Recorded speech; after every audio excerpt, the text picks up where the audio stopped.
있습니다. 그러면 우리 앞에서 봤던 그 사건 내역에 이렇게 유찰되는 과정에 있어서 이 지역에서 이렇게 뭔가 변화가 있는 것을 사람들이 알고, 거기에 대한 두려움, 이제 조망권이 사라지고 일조권이 줄어들 것 같은 그 두려움이 사람들로 하여금 얼마에 도대체 저걸 사면 좋을지에 대한 어떤 그 분석, 그런 것들을 아주 주저하게 만들었을 겁니다. 사실 뭐 데이터가 없으니까 아직 모르죠.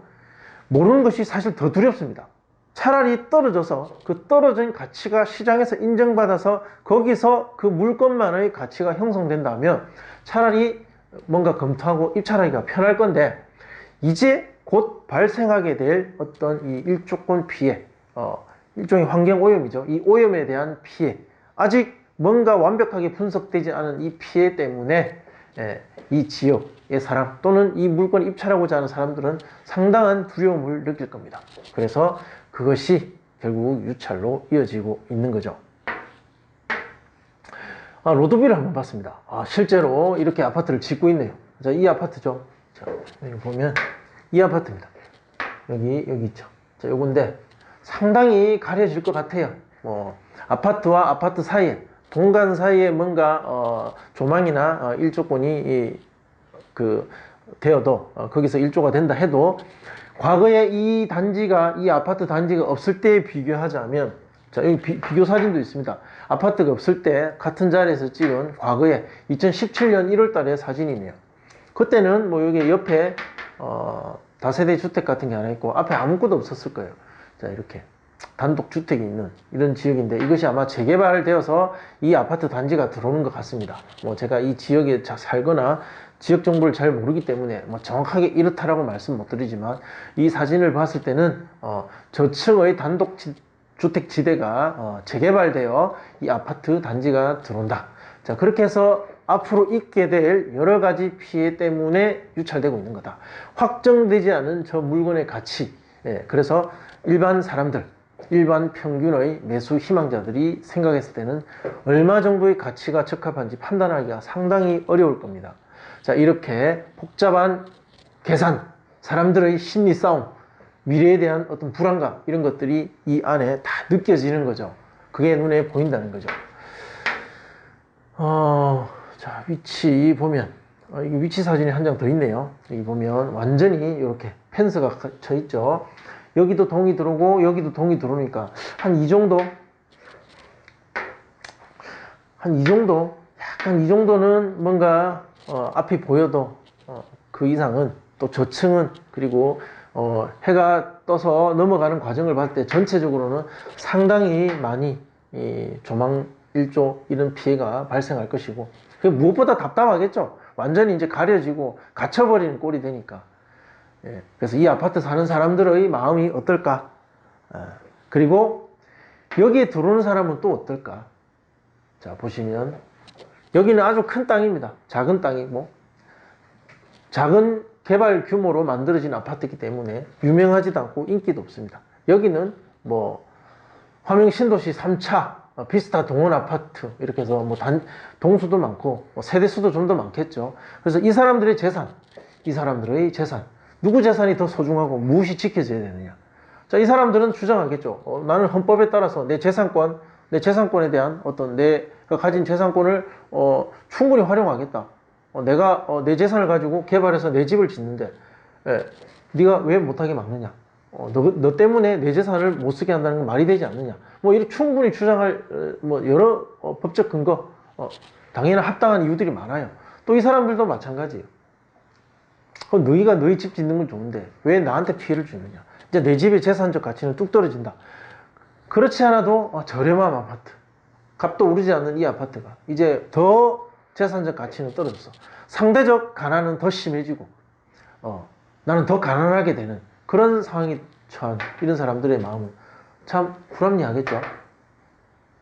자, 이들의 어떤 심리적인 갈등, 이런 것이 앞으로 더 많이 일어날 겁니다. 자, 이때 저는 이제 이런 생각을 했죠. 이 사람들의 어떤 큰 재산, 다수의 큰 재산, 더 가격이 많이 나가는 재산을 가졌기 때문에 이 사람들의 어떤 재산은 좀 더 무시돼도 되느냐.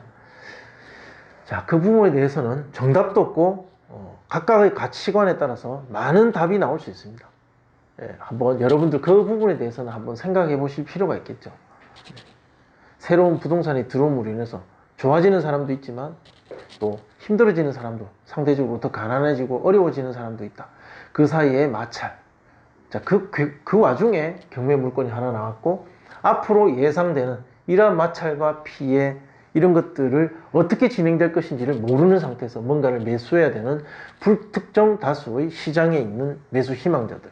자, 그런 생각들이 이 그림 안에 다 들어있는 거예요. 자, 현장 사진을 제가 로드뷰를 보니까 이렇게 해놨습니다. 일조권, 조망권 침해, 소음 분진, 동원개발 조합장을 규탄한다. 이 제가 느꼈던 어떤 그런 이 해림 아파트 사람들의 어떤 그 절박함, 그 소외감, 다른 사람의 재산이 증가되는 것 때문에 나의 재산적 가치가 떨어져야 되는 그 억울함. 자, 그런 것들이 이 빨간색 큰 현수막 안에 들어가 있는 거죠. 그리고 현장 사진을 돌려서 이 아파트 바로 옆에 보면 이 현수막이 있습니다. 소음 분진으로 해림 주민 못 살겠다. 자, 막 군데군데 걸려 있는 거죠. 그들의 어떤 힘듦이 이렇게 이제 표기되어 있는 거죠. 현장에 조사하러 가면 이거 보이겠죠? 자, 이런 거 보면 사고 싶은 마음이 더 없어지는 거예요. 그 사람들 틈에 내가 들어가기 싫은 거죠. 차라리 동원이라는 그 집단에는 들어가도 여기는 들어가기 싫은 거죠. 그러니까 그 두려움과 그 회피가 결국은 유찰로 이어지는 겁니다, 여러분. 너무 단순한 이야기지만 사실 우리 살아가는 이야기예요. 매수자, 매도자, 입찰자, 채권자, 현재의 채무자, 소유자. 자, 그들이 얽혀서 살아가면서 만들어내는 이러한 일들이 이 경매 사건 하나를 보는 과정에 있어서 다 이 사진과 그림 안에 다 있어요.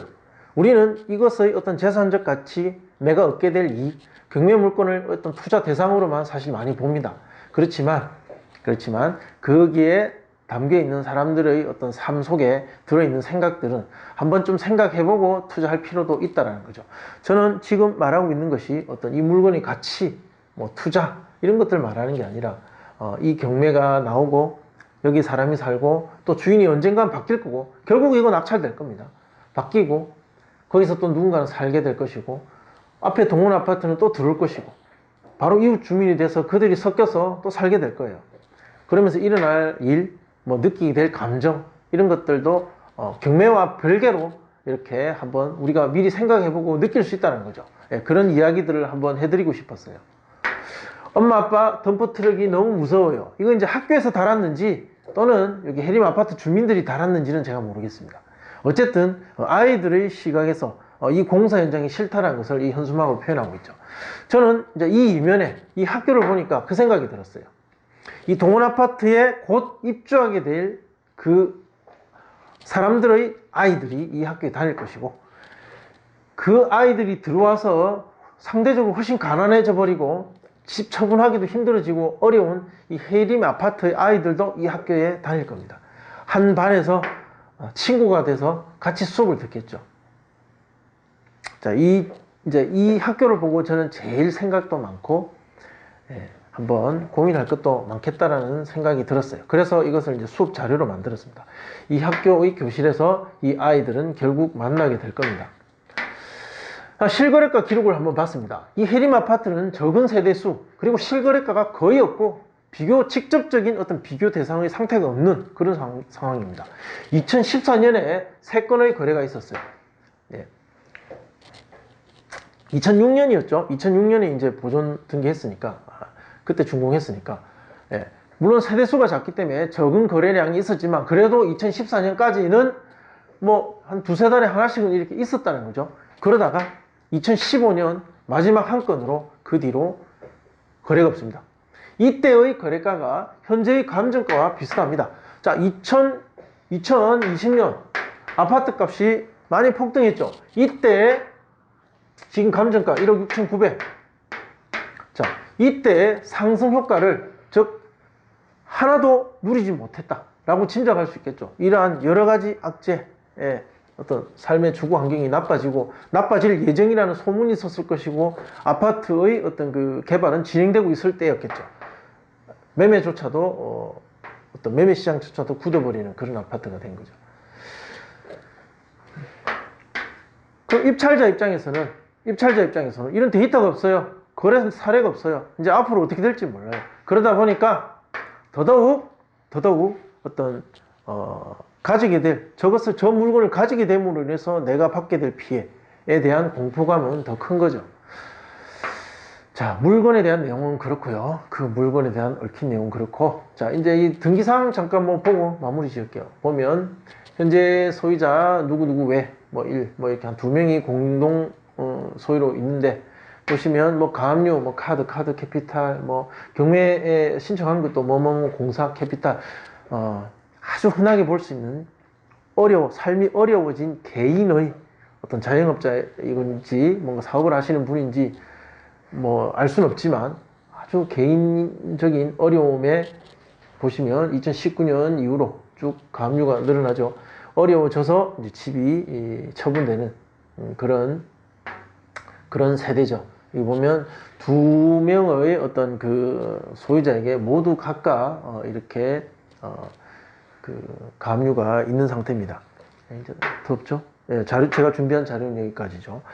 자, 이렇게 채권자, 현재의 소유자, 채권자도 그냥 뭐 경매 넘어왔다, 망했는갑다, 뭐 여기까지만 한번 볼 게 아니라 사실 어떠한 과정을 걸어오다가 이렇게 살고 있는 집이 경매로 넘어갔는가, 그리고 그가 살고 있는 집은 현재 어떤 상태이고 주변에서 어떤 수준의 어떤 가치 평가를 받고 있으며 앞으로 벌어질 일은 어떻게 되고, 만약에 누군가 저걸 소유하게 된다면 그 사람은 저기에서 또 그 이웃들과 그 주변에 있는 부동산과 어떻게 얽혀서 살게 될 것인가, 뭐 이런 것들을 경매세건의 사진, 지도, 그리고 권리관계를 보다 보면 많은 이야기들을 한번 우리가 생각해 볼 수가 있죠.